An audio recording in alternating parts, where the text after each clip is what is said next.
Well, the dust has settled after last night's flare-up and riots once again after the whole announcement of the fact that there would be no charges against any of the officers related to the killing of Breonna Taylor. Now, there was one guy who was charged with some sort of, ancillary crime that was not directly related to her death.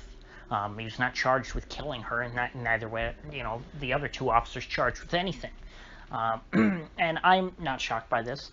I would have been surprised if they would have been charged, and had they been charged, just like in the case of, let's say, Kyle Rittenhouse or these cops in Minnesota, they would have gotten off eventually, as I believe that those cops, and certainly Kyle Rittenhouse, I haven't discussed the new video that came out about his case, but I mean, that, to me, it was already clear-cut self-defense. He was going to do just fine, even more so now. Now, in this Breonna Taylor case, I didn't really discuss the details of it too much yesterday, other than the fact that I wasn't surprised that these cops are not getting charged with anything. And I have to say, there's a lot of unclear details about what exactly happened during the raid. At first, we were hearing it was a no-knock raid. Apparently, we're told now that it wasn't a no-knock raid and that they did knock. And this seems to be a left-right dividing line thing. Right-wingers are certain that the cops knocked, which, they weren't there, so how would they know? And the left-wingers are certain that the cops didn't knock. And same thing there. They simply can't know because they weren't there. None of us know whether the cops actually knocked or not. I heard, I tuned in to hear Maj Touré last night on Tim Pool's podcast because I thought he's a pretty good person to probably hear about these sorts of things. I think he's an interesting person. And his first instinct was that the cops are lying, which wouldn't surprise me. If the cops aren't lying, or let's say that the cops didn't knock, they're not going to tell the truth and say that they didn't knock. They're going to say that they knocked.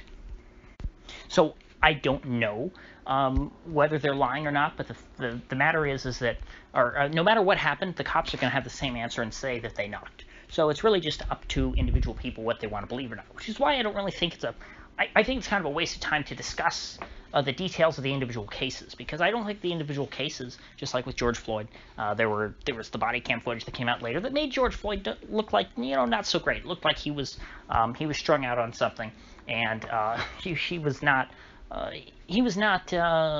being the most cooperative detainee that I've ever seen. And now there's this leaked report about Breonna Taylor's the whole incident surrounding her death from the police department that was not supposed to be released, but has been released by I believe a website called like Tatum Report. And I started really reading it, and then I just thought, what, this is a waste of time. The report was saying something about how she was involved in some such illegal activity and things, and that they had answered the door when the cops knocked, and they were talking about something, and I quit, and I said, what, this does not matter. Doesn't matter. First of all, we can't know what really happened. The cops could be making things up, but let's say they're not. That's not going to affect the way that the mob is behaving, and the mob is really what matters here. What really happened to Breonna Taylor or George Floyd doesn't affect me, not one bit. What affects me is the reaction to it. And if I can talk till I'm blue in the face all day about, how, let's say, Breonna Taylor's killing was, not criminal and nobody should be upset about it. Guess what? That's not going to deter the mob. So it doesn't matter. I don't care. I don't know the truth. I don't care to know the truth about this case. I have a limited bandwidth for taking in information and for trying to process information, and that's just not information that I care to have. So with all that said, I think what really matters here are the riots, are the destruction, the mob's destruction of private property, the spread of the mob across the country to all sorts of cities, other than Louisville, and just like what happened with Minneapolis, it spread across the country from there. And of course, how this will affect the presidential election, and how perhaps the presidential election will affect the mob. That is what matters to me. Now, things were just starting to heat up when I recorded my initial reaction last night to what was going on, and things got worse from there. which is to be expected. 2 cops were shot, none killed. There were, you could see people walking around with at least a couple guys with rifles and things. Apparently, there were armed rioters who engaged the cops. And a suspect who is accused of shooting the 2 cops was taken into custody. And I have to say that if this had happened in, say, Portland, I think things probably would have gotten out of control very quickly. And things did not go well in Louisville last night, but the cops were pretty. They were not about to lie down and take much abuse from these people. The cops were being very proactive. They were kettling folks. They were trying to push them in different directions. They were trying to keep them out of residential areas, it would seem. They were, in many cases, I saw many cases where the police, formed a line along a street and said, no, you can't come this way, and they'd pushed the rioters back. You had cops riding around on bicycles and people laying in the street trying to, I guess, form some kind of roadblock for the cops. And they just rode their bicycle right over them, which, again, you kind of deserve that one. What a dumbass. Like what? He's supposed to stop for you because he cares so much about you. He's supposed to protect you from yourself by, trying to ride around you and you're getting in his way. Again, I'm not a big fan of cops. I'm not one of these, back the blue folks. But again, if you're just being a jerk, then I'm not going to instinctively side against the cops when they're just acting like normal human beings. And especially not when they're performing a very valuable service, and that is the defense of the city of Louisville. And one thing we saw last night, which you haven't really seen in a lot of other places, is not only did they try and curb the spread of the mob, did they kettle the mob and try and keep them contained, but they performed mass arrests, and it appears they're not just releasing these people the next day. A lot of on-the-ground journalists who were there after curfew, which, I applaud them for doing a service so that we all have the information about what happened last night. It's important that they were there, even though they were breaking the law and putting themselves in legal danger. Those folks, it would seem, and I would imagine all the other rioters who were swept up with the journalists during the mass arrests are going to be prosecuted because they haven't been released yet. The Daily Caller has 2 folks who were caught up in the mass arrests, and they are, asking the city to release them. Doesn't seem like the city is doing that. Same thing, you have, what's his name on Twitter, at All Lives Matter Show, Drew Hernandez, who goes to a lot of the riots. He was swept up and arrested. He's not back out yet. None of these folks have tweeted since last night, since before the mass arrests. And my guess is they're not going to be tweeting at all until, they've been arraigned and post-bail, because it would seem as though the city, as of yet, actually plans to prosecute these people that they arrested last night. Now, perhaps later on they'll drop the charges against the journalists, but who knows? I mean, the city of Louisville seemed to be much tougher last night than I'm used to seeing with a lot of these American cities.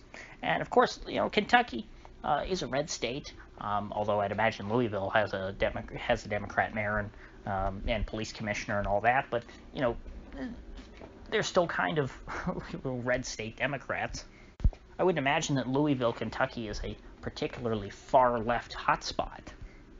Now, personally, based on what happened last night, I'm not so sure that this is going to be the same sort of trigger event that the initial George Floyd killing was. It seems like every wave of the riots we've seen is kind of getting weaker and weaker, and because a lot of people might just be tired of rioting. At first, there was a lot of pent-up rage, especially because of the lockdowns and stuff. People hadn't been outside; they hadn't been doing anything.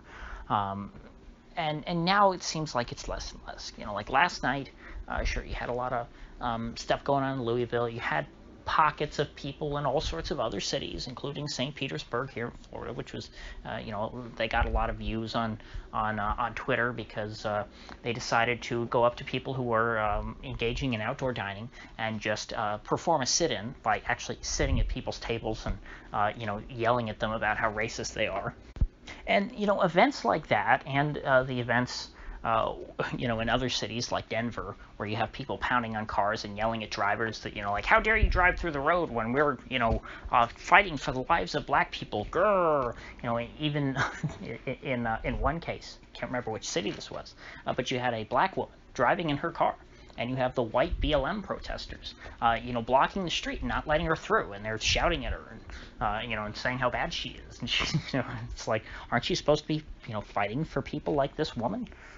It's just, it's a fun irony to consider. But lots of people have pointed that out, and something more profound that I don't think a lot of people are pointing out, unfortunately, is that that video of the BLM rioters in St. Pete imposing them, upon that elderly couple who were out to dinner and sitting at their table and trying to intimidate them. It really demonstrated to me the real sort of sinisterness of this whole latest iteration of the BLM movement, and because BLM is supposed to be upset at cops, right? Their whole problem is supposed to be the cops are bad, right? So why are you going up to people who are sitting, out to dinner, and are just living their lives like ordinary citizens, doing peaceful things? Shouldn't you be, perfectly happy with people being peaceful? No, because the media has worked very hard to racialize the matter of police brutality. They have worked to cover up every example where cops, unlawfully, or, well, unlawful is the wrong word, unjustifiably kill a white person, and they amplify every case in which a cop can be at all perceived as unjustifiably killing a black person. And so therefore they've turned all matters of policing and over-policing and police brutality into a racial issue. And so therefore what they're doing is they are demonizing white Americans. And the effect of this is to turn the the target of the rage against everything, against all of these videos of the police doing bad things to people, turning that rage away from the government, because that is the institution which runs the police, and they turn it towards white people in general. And the problem, as I believe the state of Maryland, some Maryland folks were trying to encourage the activists in their state, hey, don't talk about police brutality so much, talk about systemic racism.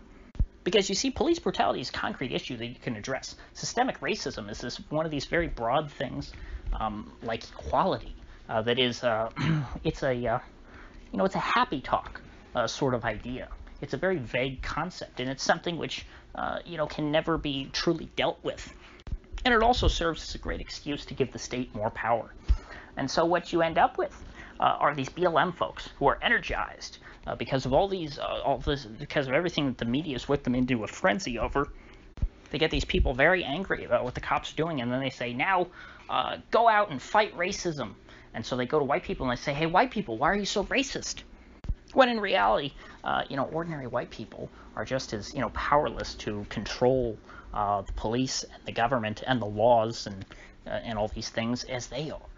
So they're taking ordinary citizens and turning them against each other, all the while empowering the state. It seems to me like a pretty cut and dry case of useful idiots. And it's why I have such contempt for anyone who tries to show solidarity with this movement, because the BLM movement itself is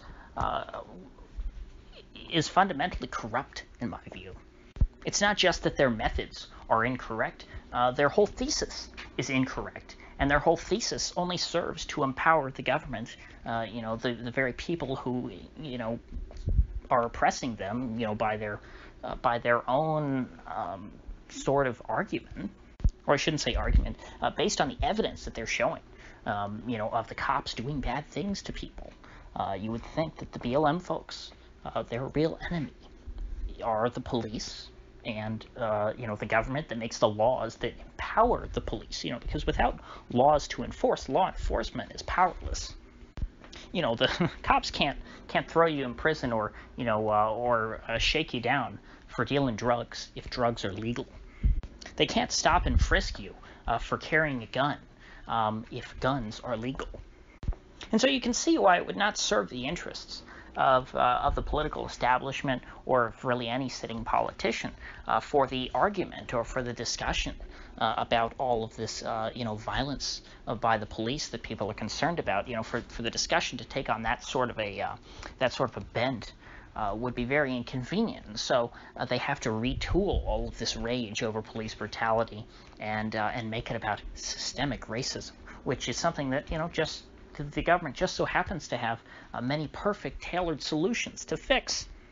But of course, because racism is in our DNA, racism can never truly be defeated, and so we'll constantly be working towards this. It's kind of like the Karl Marx's concept of the new socialist man. Well, we know that socialism kind of goes against human nature, but as we transition away from capitalism, there will be the birth of the new socialist man, and human nature will change.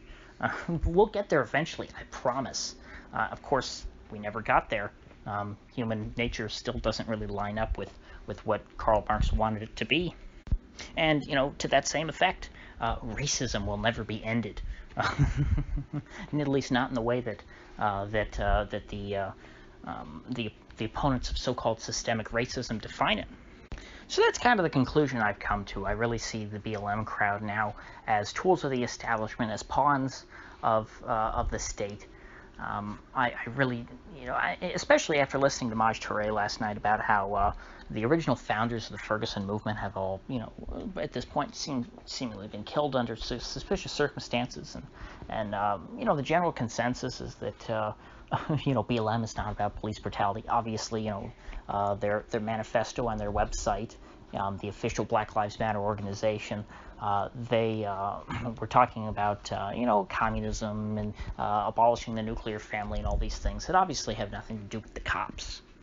A lot of this anti-cop energy has just been very effectively co-opted, and so therefore the movement, I think that freedom-loving people are, and particularly people who do have real problems with the police, are obligated to call these people out and to oppose what they're doing, so that any well-intentioned rioters, so that they know to avoid the trappings of this whole astroturfed movement. So with that said, if you get anything of value out of this video, I'd appreciate you clicking that like button and sharing this video. And if you haven't already, please do subscribe, because I do upload every day and I'd hate to have you miss one. So I'll see you folks back here tomorrow.